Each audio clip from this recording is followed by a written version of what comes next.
Taste the Daily. Kumar அவர் அக்னி சொன்ன அதே வாக்கியத்தினுடைய முற்றிலிருந்து தொடங்குறேன். நல்ல மனிதர் வாஜ்பாயே கவிழ்த்தவர்கள் மோடியை கவிழ்க்க மாட்டாரா? ஒரு த்ரெட்டன் ஃபோர்ஸாக தான் நிதிஷும் சந்திரபாபுவும் இருக்கிறாங்களா? நீங்கள் ஒன்றை புரிந்து கொள்ள வேண்டும். திரு சந்திரபாபு நாயுடு பதவியேற்புக்கு ஒரு நாளைக்கு முன்னால் அவர் கொடுத்த பேட்டி, நான் என்டிஏவில் தான் பயணிக்கிறேன், நாட்டின் பாதுகாப்பு, நாட்டின் வளர்ச்சி, இது ரெண்டையும் கவனத்தில் கொண்டு நாங்கள் அதில் தொடர்வோம் அப்படின்னு சொன்னார். இந்தியா கூட்டணியில் இருக்கிறவங்களும் சிலர் பேசினா தான் சொல்கிறாங்களே. இல்லை இப்போ அவர் டெல்லிக்கு போகிறதுக்கு முன்னாடி ஹைதராபாத்தில் அவர் அவர் அவர் அவர் இடத்துல பேட்டி கொடுத்ததை தான் நான் சொல்கிறேன். அந்த ட்ரெயினில் இவர் ஏற பார்த்தாரா அல்லது இவர் ட்ரெயினில் அவர் ஏற பார்த்தாரா? தமிழ்நாட்டிலேருந்து ஒருத்தர் பேசினார் இல்லையா சந்திரபாபு கூட. ஆமாம், ஸ்டாலினும் அவரும் விமான நிலையத்தில் சந்திச்சுக்கிட்டாங்கன்னு சொன்னாங்க இல்லையா? யார் ஃப்ளைட்டில் யார் ஏறுதா? யார் ஃப்ளைட்டில் யார் ஏறினாங்களோ, ஆனால் அவர் கொடுத்த ஸ்டேட்மெண்ட் அவருடைய மனசில் இருந்தது. எனக்கு நான் சிறையில் இருந்த பொழுது என்னை யாரும் ஆதரிக்கலை, நான் என் மகன் உள்துறை அமைச்சர் அமித்ஷாவை பார்த்தார், அன்று மறுநாள் நான் வெளியே வந்தேன், நான் அவர் நன்றி கடமைப்பட்டிருக்கிறேன் என்று சொன்னார். நான் என்னுடைய குமுறலை 371 கோடி ஊழலிருந்து காப்பாற்றல. 371 கோடியா இல்லை, நான் அவருடைய 50 நாள் சிறையில் இருந்தார். அவருக்கு யாருமே அரசியல் தலைவர்கள் யாரும் ரைட்டாக ராங் அது கோர்ட்டு தான் டிசைட் பண்ணணும். ஆனால் நான் வெளியே வர்றதுக்கு கூட முடியாமல் இருந்துகிட்டு இருந்தேன் எனக்கு அப்படின்னு ஒரு முதல்ல ஒரு பதிவு பண்ணார். வர்றதுக்கு முடியாமல் இருந்தவர் ரெண்டாவது அவர் என்ன சொன்னார், இல்லை அதை சொல்லி இல்லை வெளியே வர்றதுக்குன்னா அதுக்குரிய நடவடிக்கை எடுத்தாங்க அப்படின்னு சொல்கிறாரு. அவர் அதை சொல்லிட்டு தான் இதை சொல்கிறார்.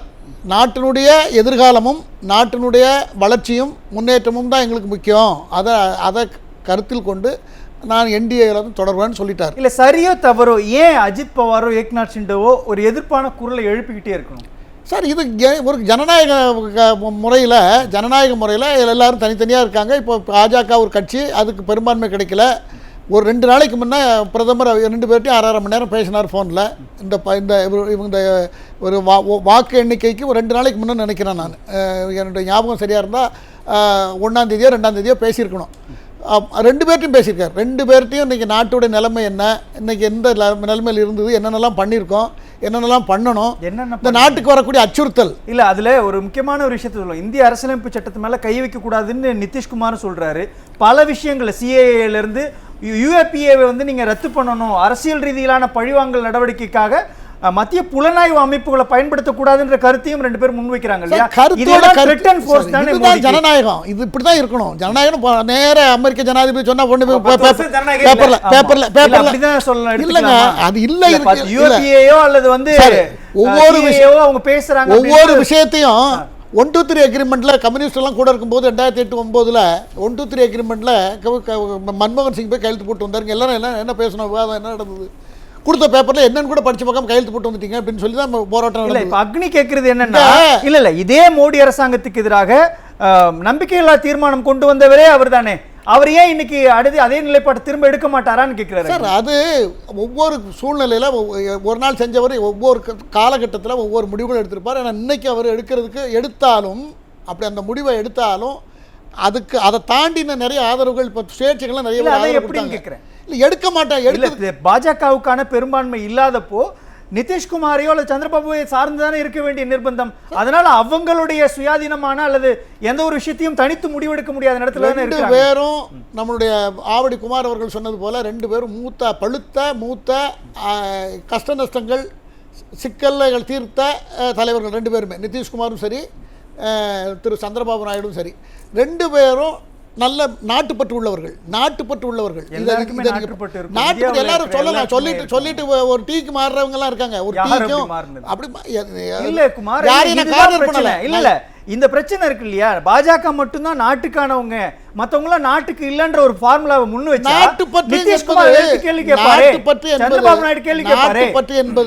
நாட்டுப்பற்று என்பது கம்யூனிஸ்ட் வெஸ்ட் பெங்கால் ஆட்சி செய்துகிட்டு இருந்த பொழுது அவங்க அத்தனை ஆண்டு காலம் ஜோதி பாசு தலைமையில் ஆட்சி இருந்தாலும் இன்னைக்கு 42 சீட்டில் 12 சீட்டு பிஜேபிக்கு போயிருக்கு, ஒரே ஒரு சீட்டு கம்யூனிஸ்ட், ஒரு பாக்கி எல்லாமே திரிணாமுல் காங்கிரஸ் போயிருக்கு. அதில் 13-14 பேர் இஸ்லாமிய சகோதரர்கள் தான் அதில் மெம்பராக. ஒரு விஷயம் என்னன்னா, அதே மேற்கு வங்கத்தில் இருக்கக்கூடிய பாஜகவினுடைய வேட்பாளர்கள் பாதி பேர் கம்யூனிஸ்ட் கட்சியை சேர்ந்தவங்க தான். ஆமா உண்மைதானே? ஆமா. அப்புறம் எப்படி அவங்களை இழுத்தீங்க? இல்ல அவங்க வந்தாங்கன்னு இழுத்தாங்கன்னு இது என்ன பேச்சு? சொன்னீங்கல்ல வாதமே இல்ல மேற்கு வங்கத்துல கவிழ்ந்தது கம்யூனிஸ்டுகள் 10 பேரை நீங்க வந்து பாஜக இதெல்லாம் நான் ஏன் சொல்ல வரேன்னா மொத்த விஷயத்தையும் நீங்க பாத்தீங்கன்னா எல்லாருக்குமே இப்ப இருக்கிற ரெண்டு பேரும் ரெண்டு தூணா இருக்காங்க. இல்ல எம் குமார், ஒரே ஒரு கேள்விதான். பாஜகவுக்கு இந்த 5 ஆண்டுகள்ன்றது ரொம்ப முக்கியமான ஆண்டா பார்க்கப்படுது. ஏன்னா RSS உடைய 100ஆண்டு விழாவை 2025 கொண்டாட போறாங்க. அப்படின்றப்போ அறுதி பெரும்பான்மையோட நாம இருக்கும்பொழுது பல விஷயங்களை நம்ம மாற்றலாம் அப்படின்ற ஒரு முகாந்திரம் இருப்பதாக விமர்சிக்கப்பட்டப்போ, பெரும்பான்மையே இல்லாமல் ஒரு ஆட்சி நடக்குதுன்றா அது அவங்களுடைய கனவையோ அல்லது அவங்களுடைய செயல் திட்டத்தையோ பாதிக்கக்கூடிய வகையில் இருக்கிறப்போ அது ஒரு பெரிய த்ரெட்டனா தானே இருக்கும் சார். இதே RSS ராமர் கோயிலை திறக்க வேண்டாம், இப்போ திறக்க வேண்டாம், இப்போ இந்த கட்டுமான பணிகள் எல்லா பணிகளும் பூர்த்தியானதுக்கு அப்புறம் திறந்துக்கலாம்னு தான் சொன்னாங்க. RSS சொன்னாங்க. மத சங்கராச்சாரியார்கள் சில சுவாமிஜிஸ் எல்லாம் சொன்னாங்க. ஆனால் பிரதமர் என்ன சொன்னார்னா அது இப்போ பண்ணிடணும்னு சொல்லி பண்ணார். அது கற்பகிரகம் இல்ல உள்ள இல்ல ஒரே ஒரு கேள்வி இல்ல ரொம்ப வெளிப்படை கேட்கிறேன். இந்திய அரசியலமைப்பு சட்டத்தையே மாற்றணும் அப்படின்றது RSS உடைய அஜெண்டான்னு சொல்றாங்க. அந்த விஷயத்தை இன்னைக்கு கையில் எடுத்தால் சந்திரபாபு நாயுடுவோ அல்லது நிதிஷ்குமாரோ குரல் கொடுப்பாங்களா ஆதரவா? சார் இல்லாததை இருக்கிறதாக நமக்கு ஏன் பேசணுங்கிற அது பேசப்படுது. கான்ஸ்டிடியூஷனை கும்பிட்டுட்டு தானே பிரதமர் பதவியேற்க போனார். இந்த நாள் நீங்க பாத்தீங்களா? அதே 2019 நாடாளுமன்றத்தை கும்பிட்டு உள்ள போனா நாடாளுமன்றத்தை மாத்திட்டாரு. என்ன பண்ணாரு? நல்லது பண்ணிருக்காரு சார். பண்ணினது பூரா நல்லது. பலனை அனுபவிச்சவங்களுக்கு கூட நல்லது தெரியல சார். நீங்க சொன்னது பலனை அனுபவிக்கிற அப்பாவி மக்களுக்கு கூட நல்லது தெரியலன்னா அதுக்கு என்ன பண்ண முடியும்? இல்ல 2024ல இந்தியன் கான்ஸ்டிடியூஷனை அவர் வணங்கிட்டு உள்ள போறாருன்றாரு. 2019 இதே மாதிரி தான் நாடாளுமன்றத்தில் தரையில கீழே விழுந்து பணிஞ்சு வணங்கிட்டு தானே போனாரு. நாடாளுமன்றத்தையும் மாத்திட்டாரு. நாளைக்கு கான்ஸ்டிடியூஷன் மாத்திடுவாருன்றாங்களே. இன்னைக்கு காங்கிரஸ் என்ன செஞ்சதோ அதுல 10 மடங்கு வேகத்தோட மம்தா பானர்ஜி வெஸ்ட் பெங்கால்ல பண்ணிட்டு இருக்காங்க. அவங்க பண்ணிருக்கிறது பூரா இஸ்லாமிய ஆட்சி தான். அங்க நடக்கிறது பூரா இஸ்லாமிய ஆட்சி. மக்கள் அவங்களுக்கு ஆதரவு தராங்க. அதான் அந்த பாப்புலேஷன் ஜாஸ்தியா இருக்கு. அதை அப்படியே கேட்ச் பண்ணிக்கிறாங்க. இது எப்படி பாப்புலேஷன்? இப்போ நீங்க வெஸ்ட் பெங்கால கூட விட்டுருங்க, உத்தரப்பிரதேசத்தை எடுத்துட்டா கூட நிறைய விஷயங்களை செஞ்சிருக்கீங்க. உத்தரப்பிரதேசத்துல ஏன் பாதிக்கு உத்தரப்பிரதேசத்துக்கு நீங்க வந்தீங்கன்னா உத்தரப்பிரதேசத்துல 3-4 இஷ்யூஸ் இருக்கு. ஒன்று, அந்த ராமர் கோயிலுக்கு இடத்தெல்லாம் அக்யூர் பண்ணாங்க இல்லையா, அவங்களுக்கு இழப்பீடுகளை சரியாக கொடுத்துருக்கணும். அதை பண்ணலை. யோகி ஆதித்யநாத் வந்து இதில் இந்த எலெக்ஷனில் சரியாக அவர் ஃபங்க்ஷன் பண்ணலை. அது 2. அதுக்கு அவருக்கு என்ன காரணம்னு தெரியாது. 2. 3வது விஷயம் என்னன்னு சொன்னீங்கன்னா RSS வந்து அங்கே சரியாக செயல்படலை. இதெல்லாம் மோடி வர வேணும்னு RSS இல்லை RSS ஏன்னா அங்கே இருக்கிற கேண்டிடேட்டே என்ன சொல்லிட்டாருன்னா கேள்வியை கேட்டுட்டு விட்டுட்டு போனீங்கன்னா அப்புறம் அது பதில் தொக்கி போயிடும். அது முக்கியமான கேள்வின்னு கேட்டது. அங்கே போட்டியிட்ட வேட்பாளர் எங்களுக்கு RSS உடைய தேவை தேவையில்லை, நாங்களே பார்த்துக்கோம் சொல்லணும். ஏன் சொல்லணும்னா அது அவருக்கு அங்க லோக்கல்ல இருக்கிற 4 பேர் அவருக்கு இப்போ இன்னைக்கு இந்த நிமிடம் வரை நடக்கக்கூடிய பொலிட்டிக்கல் அஜெண்டாவை ஃப்ரேம் பண்றது RSSன்றப்போ RSS உடைய தயவு வேணாம்னு ஒரு பாஜக குரல் கேக்குதுன்னா அது என்ன குரல்? இந்த புரிதல் தப்பு. RSS கலாச்சார அமைப்பு தான். RSS ஒரு கலாச்சார அமைப்பு. அது ஆரம்பிச்ச காலத்துல இருந்து பாஜகவுடைய தலைவரா வரணும்ன்றதுக்கான இன்ஃப்ளூயன்ஸ் RSS இருந்து வராதா? RSS is a patriotic institution. அதை புரிஞ்சுக்குங்க. அவன் நல்ல இளைஞர்களை சின்ன வயசுலயே சின்ன இளைஞர்களை சின்ன பையங்கள் ஸ்கூல் டைம்ல இருந்து எல்லாத்தையும் சேர்த்து அவங்களுக்கு நல்ல ஒழுக்கத்தை பற்றியும் தவறான புகைப்பிடிக்கிறது, தண்ணி அடிக்கிறது, இந்த மாதிரி தவறான பழக்கத்தை செய்யக்கூடாதுங்கிறத சொல்லி கொடுத்தோம். நாட்டை பற்றியும் நாட்டு பற்றை பற்றியும் ஒரு பொது நோக்கத்தை பற்றி ஏற்படுத்தி கொடுக்கக்கூடிய ஒரு இன்ஸ்டிடியூஷன். அதுல இருந்து செலக்ட் மோடியா அதுல இருந்து போனவர் தான். மோடியா அந்த ப்ராடக்ட் இருக்கக்கூடிய ஒரு இன்ஸ்டிடியூஷன் ஏன் எங்களுக்கு வேணாம் அப்படின்னு ஒரு எம்பி சொல்லணும் உத்தரப்பிரதேசத்துல இருந்து? சார் ஏன் அப்படி வேண்டான்னு சொல்லி வேண்டான்னு சொல்றதுக்கு என்ன காரணம்? அங்கதான் நுண்ணரசியல். RSS உடைய கோர் பாயிண்ட் லீடரா யோகி ஆதித்யநாத் இருக்கிறாரு. மோடி வேணான்ற நிலைப்பாட்டில் RSS இருக்கிறப்போ எங்களுக்கு மோடி தான் வேணும், RSS வேணான்ற ஒரு ஸ்டேட்மெண்ட் இருக்கலாம் இல்லையா? எல்லா கட்சியிலையும் எல்லா தலைவர்கள் இடத்திலும் ஒவ்வொரு சின்ன சின்ன கருத்து வேறுபாடுகள் முரண்பாடுகள் இருக்கும். ஆனால் அது வெளியே சிலது வெளியே வரும், பலது வெளியே வராது. இப்போ இங்கேயும் அது இல்லைன்னு நான் சொல்லதுக்கு கூட வாதிக்கிறதுக்கு நான் பொய்யா சொல்றதுக்கு விருப்பப்படலை. பொய் சொல்றதுக்கு நான் தயாராக இல்லை. அங்கே என்ன நடந்ததுன்னா இப்போ யோகி ஆதித்யநாத்தை பிரதமர் கேண்டிடேட்டை ரொம்ப நாளாக செய்திகள் நிலவிச்சு நம்ம எல்லோரும் பார்த்துருக்குறோம். அதுல ஏதாவது அவருக்கு நமக்கு ப்ரியாரிட்டி குறைஞ்சிட்டுன்னு அவர் நினைச்சாரா என்னென்னலாம் தெரியாது. ஒரு மூலையில உட்கார வச்சிருக்காரு.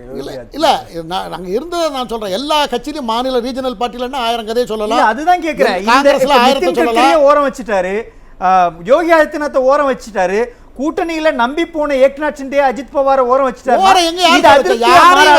யாரையும் ஓரம் வைக்கல. அஜித் பவார் அவங்க ஏன் பேசுறாங்களே? குமாரசாமிக்கு ஒரு சீட் வச்சிருக்காரு, அவர் கேபினெட் கொடுக்கறீங்க. அஜித் பவார் கட்சிக்கு ஒரே ஒருத்தர் இருந்தாரு, அவர் ஏற்கனவே கேபினெட்ல இருந்தவர் தான். இப்போ கேபினெட் அந்தஸ்துல 30 பேர் பதவி ஏற்றிருக்கிறார்கள்.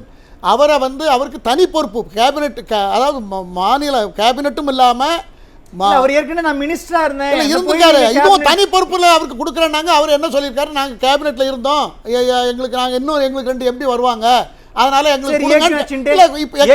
உங்களை நம்பிதானே ரேஷியோல இப்ப இருக்கிற விகிதாச்சாரத்துல ஒரே ஒரு புள்ளி, எதுக்காக ஏக்நாத் ஷிண்டே கடைசி வரை உங்களுக்கு விசுவாசமா இருக்கும் பொழுது அவருக்கு ஏன் நீங்க ஒரு அப்படி ஒருத்தருக்குன்னு கொடுத்தா அந்த ஒருத்தர் கிடையாது, 7 பேர் ஜெயிச்சு வச்சிருக்காரு. இல்ல ஒரு எம்பி தான், ஒருத்தர் தான், அவர் ஒருத்தர் தான். ஒருத்தருக்குன்னு கொடுத்தா என்ன பிரச்சனை வரும்னா 10 பேர் ஏற்கனவே. அதே Kumaraswamy Kumaraswamy chief minister of Karnataka இருந்திருந்தார் சார், அவருக்கு அதில் கொடுக்க முடியாது.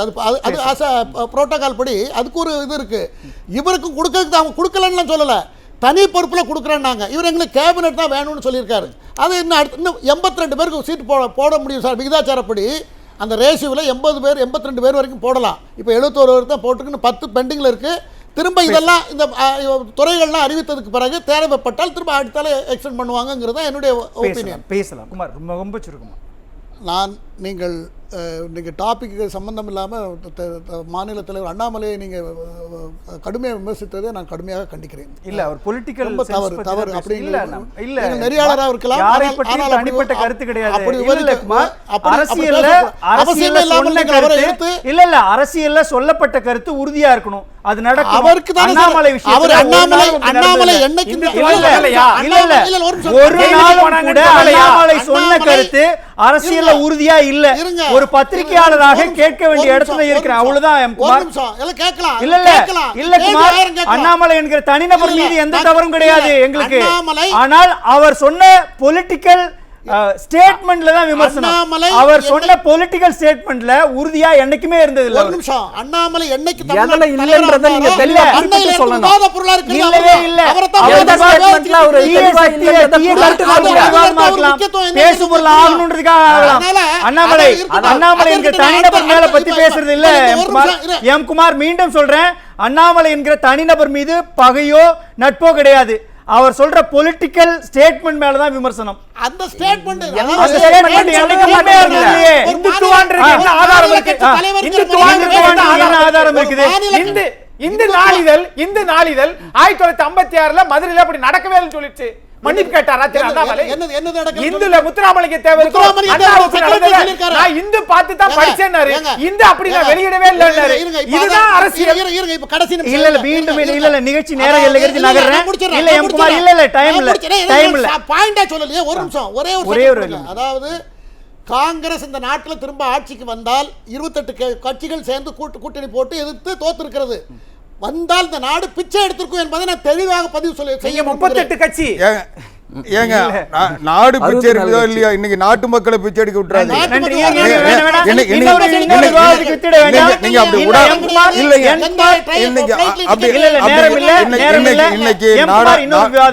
நேரம் இல்ல.